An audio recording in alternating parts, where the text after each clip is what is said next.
কয়েকটি নক্ষত্র নিঃশেষে লিখেছেন তেজস্মিতা মুর্তজা, পর্ব ৫, অংশ ২। বাসার আঙুল শক্ত করে মাথার চুল চেপে ধরে আকাশের দিকে তাকিয়ে স্বগতোক্তি করে। মাথার উপর তুলে খ্যাক করে এক আছাড় মারলেও গায়ের দুঃখ মিটবে না।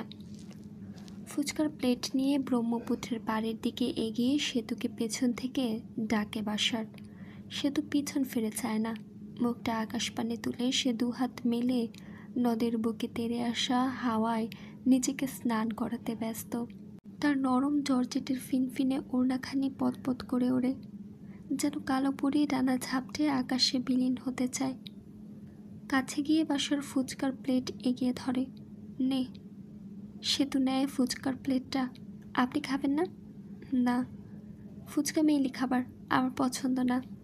মেয়েলি খাবার বলে পছন্দ না, নাকি এমনি পছন্দ না? বাসার হাসে।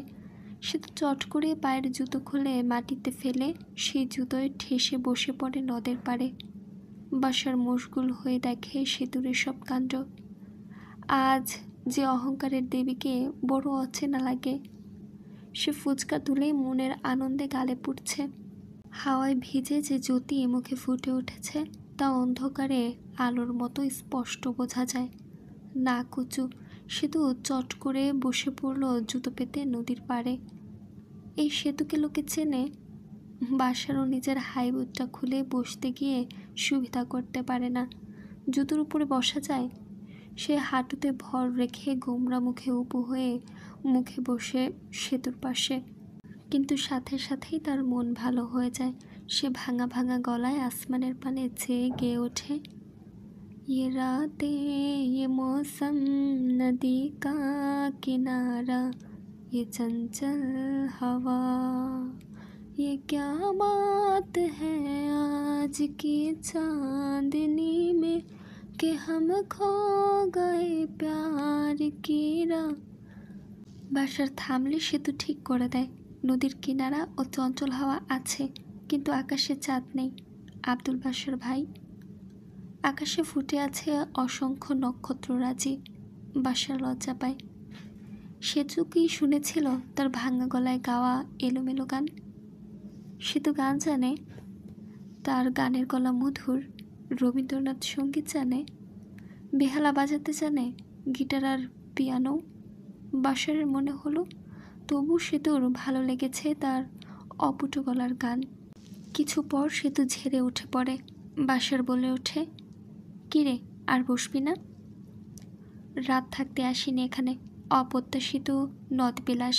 আপনাকে ধন্যবাদ। হঠাৎই এমন একটা ইচ্ছে জাগলো কেন আপনার? বাসার বলতে চাইল, তখন বিকেলে বাইক নিয়ে যাবার সময় দেখলাম বাজার থেকে ফেরার সময় তোরা ফুচকার সামনে দাঁড়িয়েছিলে। ছেলে মানুষের ভিড় ছিল বলে চলে গেলি। শুন সেতু, আমার শুধু তোকে দেখার একটু বাহানা চাই। মুখে বলল, এমনি। সেতু খালি প্লেট এগিয়ে দিল। ক টাকা ফুচকার? জানি না, প্লেট সহ কিনেছি, প্লেট ফেরত দিতে হবে না। সেতু কপাল কুচকালো। এই মেলামাইনের প্লেট সহ কেউ ফুচকা কেনে? কি আশ্চর্য! তুই চলে এলি নদের পাড়ে, এতদূর প্লেটটা রন্টু কাকার আড়ালে থাকবে, শালা চিন্তাই মরে যাবে। ঘ্যান ঘ্যান করলে মার খেত আমার হাতে। তুই বা কতক্ষণ বসবি এখানে? সে তো কয়েক সেকেন্ড বাসের দিকে তাকিয়ে থেকে বলল, সবখানি হিরোগিরি, এখন এটা দিয়ে কি হবে? ফেলে দে না। প্লেটের জন্য এত মায়া তোর? মানুষ না হয়ে শালা ফুচকার প্লেট হলেও পারতাম। ফেলার প্রশ্নই ওঠে না। প্লেটের কত দাম দিয়েছেন? যান, প্লেট ফিরিয়ে দিয়ে আসুন, তার বদলে সব টাকার ফুচকা নিয়ে আসুন। বাসার বাধ্য ছেলের মতো প্লেট নিয়ে চলে গেল। এক থলে ফুচকা কিনে এনে সেতুর হাতে দিতে দিতে বলল, তুই নাকি কারো পরোয়া করিস না? কার জন্য নিচ্ছিস সেগুলো? আবু জাহেলের অবিবাহিত বউ সকিনা হক ঋতুর জন্য না? সেতু অত কথা না শুনে হাঁটা ধরে। পথে হাঁটতে হাঁটতে বাসার বলে, তুই এতক্ষণ বাড়ির বাইরে রইলি, কিছু বলবে না বাড়ি থেকে? আমি ভেতরে গিয়ে কথা বলে আসবো। সেতু বাসার দিকে চোখ তুলে চেয়ে বলল, in my case there's no chance to be a hero dear. বাসার দীর্ঘশ্বাস ফেলে নিঃশব্দে হাসল।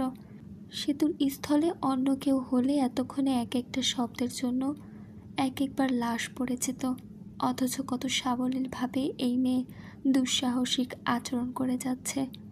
বাসার রাগ হচ্ছে না, বাসার বরং হেসে গান ধরল, তুই আমার রানী, আমি তোর রাজারে, পাবি না আমার মতো বাংলা বাজারে, পরে নে বেনারসি পালকি সাজারে, আমি তোর হিরো, আমি তোর হিরো, আমি তোর হিরো, বাকি সব হোমন্দির পুত জিরো।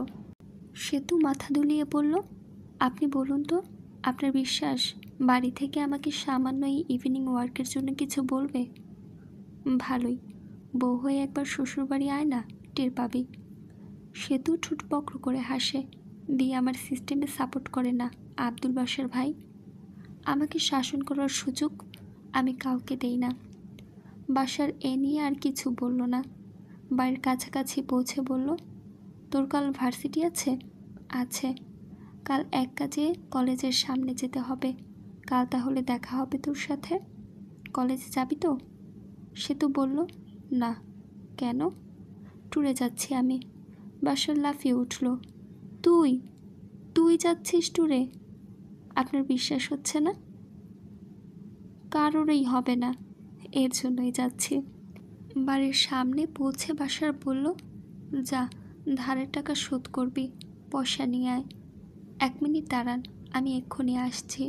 সেতু বলতে বলতে দৌড়ে ভেতরে যায়। বাসার গলা তুলে বলে, যা যা, আজ পয়সা না নিয়ে যাব না। সেতু দৌড়ে দোতলায় উঠে ঋতুর হাতে ফুচকার থলে দিয়ে বইয়ের ভাঁজ থেকে টাকা বের করতেই শোনা যায় নিচে বাইক স্টার্ট হয়ে সেকেন্ডের মধ্যে বাইকটা ধুলো উড়িয়ে চলে গেল। সেতু দৌড়ে বারান্দায় যাবার আগেই বাসার গন্ধটা পর্যন্ত বাইকের বেগের সাথে উড়ে চলে গেছে। সেতু নির্বিকার চেয়ে থাকে রাস্তার পানে। লোকটা এমন ধুরন্ধুরি করে চলে গেল সেতুর সঙ্গে।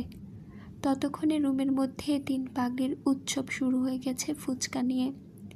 ঋতু ফুচকা পেলে সব রাগ দুঃখ ভুলে যায়। সে গলা তুলে সেতুকে জিজ্ঞাসা করল, কে রে, সুইট ভাই নাকি? সেতু স্থির পায়ে রুমে হেঁটে এসে বলল, তোদের গাড়ি কয়টায় রে? সঙ্গে সঙ্গে সকল হুলস্থুল থেমে গেল। ঋতুর চোখ চকচক করে উঠল। 3 জন উৎসুক হয়ে জানাতে লাগলো গাড়ির সময় থেকে শুরু করে পুরো সফরের সুযোগ সুবিধা, থাকা খাওয়া, প্রকৃতির সৌন্দর্য। সেতু বিরক্ত হয়ে বলল, একজন একজন করে বল, কানের জটলা হচ্ছে। রাত 9টা বাজছে। সেতু ওয়ার্ড্রোব থেকে নিজের তোয়ালে নিয়ে ওয়াশরুমের দিকে যেতে যেতে বলল, আমার একটা সিট হবে তো? ঋতুর দম আটকে গেল, পাগলি খেতে ফেলল। হবে না মানে? তোকে বললাম না, তুই চাইলে 2টো সিট তুই একা পাবি, কারো পাশে বসে যেতে হবে না তোকে। আমাগো, দম ফুরিয়ে এলো ঋতুর।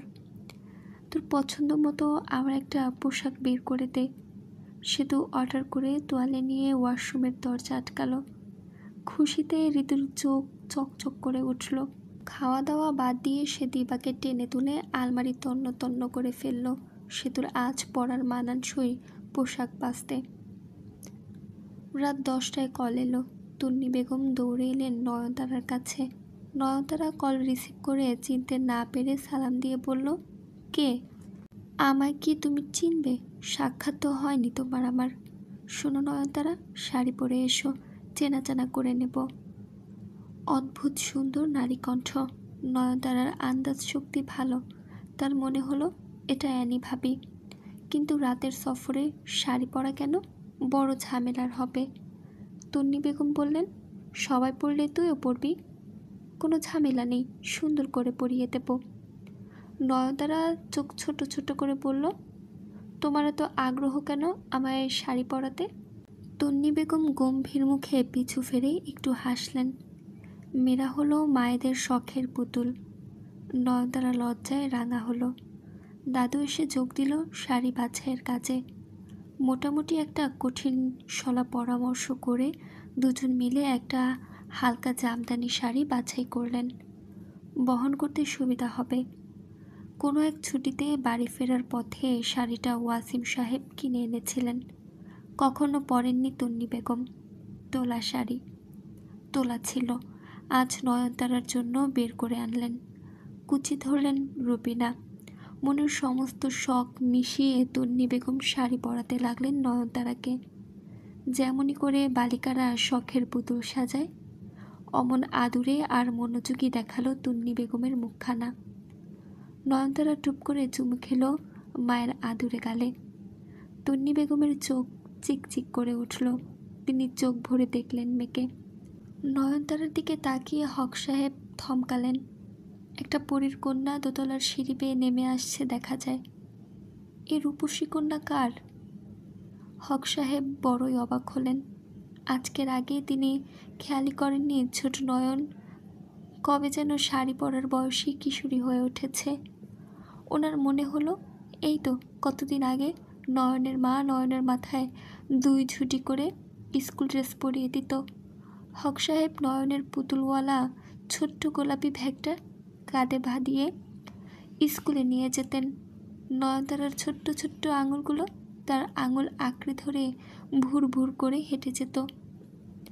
মেয়েরা এত জলদি বড় হয় কেন? হক সাহেবের মনে হলো মেয়ের বড় হওয়া মেয়ের বাপেদের জন্য মোটেই সুখের নয়। এই যে বুকের চিনচিনে ব্যথাটা তরতর করছে খরগোশের মতো। তিনি তিন্নি বেগমের কাছে গিয়ে একটু ঝুঁকে কানে কানে বললেন, নয়নের বয়স কত হলো নয়নের মা? তন্নি বেগম চোখ ছোট করে বললেন, বাপ তুমি মেয়ের বয়স জানো না? লজ্জার কথা। হক সাহেব হেসে বললেন, বলো জেনে নেই। 17 চলছে। তন্নি ও রুবিনা বেগম তোড়জোড় করে নয়নতারার যাবতীয় জিনিসপত্র ব্যাগে ভরে গুছিয়ে দিলেন। দেখা গেল নয়নতারা আগেই অর্ধেক জায়গা জুড়ে তার চিত্রকর্মের সম্পত্তি ভরে রেখেছে আগে। প্রকৃতির এত কাছে গিয়ে আঁকাআঁকি ছাড়া চলবে কি করে? লোকে যখন প্রকৃতিকে খিচখিচ করে ক্যামেরা বন্দি করবে, নয়নতারা তার ওই পাশে নীরবে বসে রং তুলিতে প্রকৃতি তুলে আনবে ক্যানভাসের জেলখানায়। যাওয়ার সময় রুবিনা বেগম আঁচলের কোণা থেকে কয়টা মুচড়ানো রোড বের করে নয়নের হাতে গুছে দিয়ে ফিস ফিস করে বললেন, লাফালাফি করবি না দাদু, বিদ্যাস বিভুই ঋতুর সাথে সাথে থাকিস। শোয়ার সময় মনে করে চুল বাইন্ধে শুবি। এই রাখ, আচার কিনে খাস। নয়নতারা খিলখিল করে হাসল। দাদু দেখেছে কক্সবাজার ঘুরতে গেলে লোক এক গাদা আচার সাথে আনে। নয়নতারা জানে না সিলেটে অমন বার্মিজ আচার পাওয়া যায় কিনা। তন্নি বেগম বেশি কিছু বলতে পারলেন না, শুধু চোখের পাতা বুঝে ধরে মেয়ের কপালে একটা গাঢ় চুমু খেয়ে বললেন, সাবধানে থাকিস নয়ন, তোর কিছু হলে এই মানুষটা পাগল হয়ে যাবে। যা দেখে শুনে যাস। যতদূর রিক্সা যেতে দেখা যায়। 2 নারী ফটক ধরে দাঁড়িয়ে রইলেন পেছনে। রুয়াদের একপাল ছাত্র দেখে সিদ্ধার্থ ও বন্দের কতক্ষণ বাজ পড়া রোগীর মতো নির্বাক তাকিয়ে রইল। বন্দেরের মনে হলো জর্দা খাওয়ার ফলে সে সব কিছু ডবল ট্রিপল দেখছে, তাই অত ছাত্র নজরে আসছে। একটু আগে অভ্র ভাইয়ের জন্য কড়া জর্দা ও খড় মেরে পান কিনে আনতে হয়েছে। অভ্র ভাই খুচরা টাকা দেয় না কখনোই, সরাসরি 100-500 নোট ধরিয়ে দেয়। বাকি টাকা আর ফেরত চায় না, নেয়ও না। বন্দের নিজের জন্যই সেম কোয়ালিটির একটা পান কিনে এনে চিবোচ্ছে এখন। জিব্বা ভার হয়ে গেছে, মনে হচ্ছে জিব্বাও জর্দা খেয়ে নেশায় ডবল হয়ে গেছে। তাদের এমন কাহিল অবস্থা দেখে রুয়াদের দয়ালু ছাত্র নগেন আশ্বাস দিল, আরে চিন্তা নাই, আমরা খালি এই কয়েকজনই না, আরও আছে, চিন্তা করেন না, এসে পড়বে ওরা। সিধু কড়া কিছু বলতে গেলে অদ্রিজ ডেকে উঠল, সিধু। অদ্রিজ মাথা নেড়ে ইশারা করতেই সিধু থেমে গেল। অদ্রিজ ছাত্রদেরকে ইশারায় কাছে ডেকে নিল।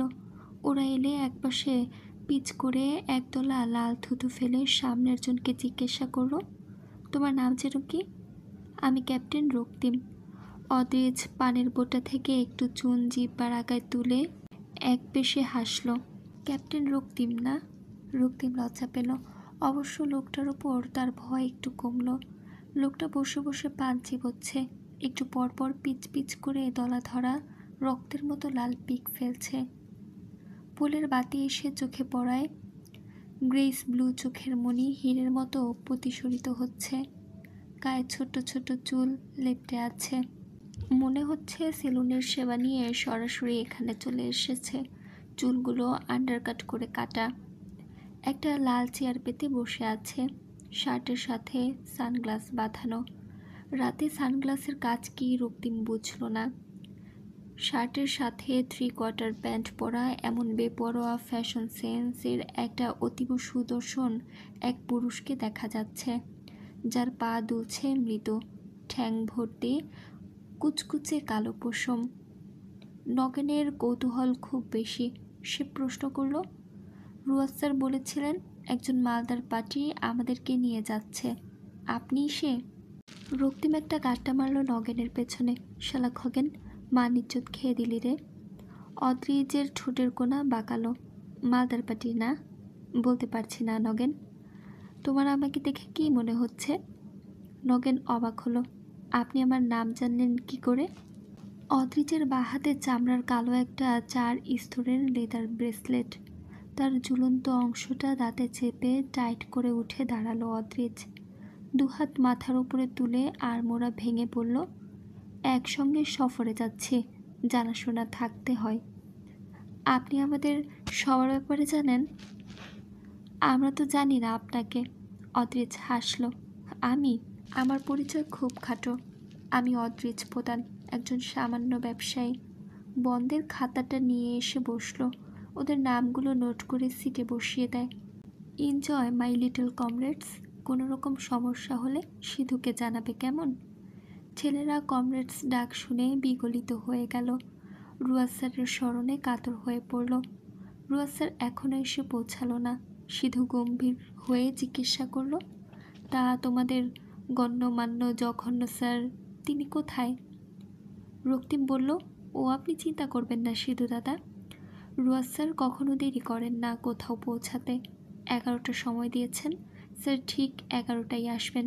দিন 11টা না রাত সেটা ফ্যাক্ট না। সিধু মুগ্ধ হলো। বাহ, উত্তম বিচার তার, অতি উত্তম। রুয়াদ হক লোকটাকে সিদ্ধার্থের একটুও পছন্দ না। অদ্রিজ সিধুকে ডেকে এক মগ পানি আনালো।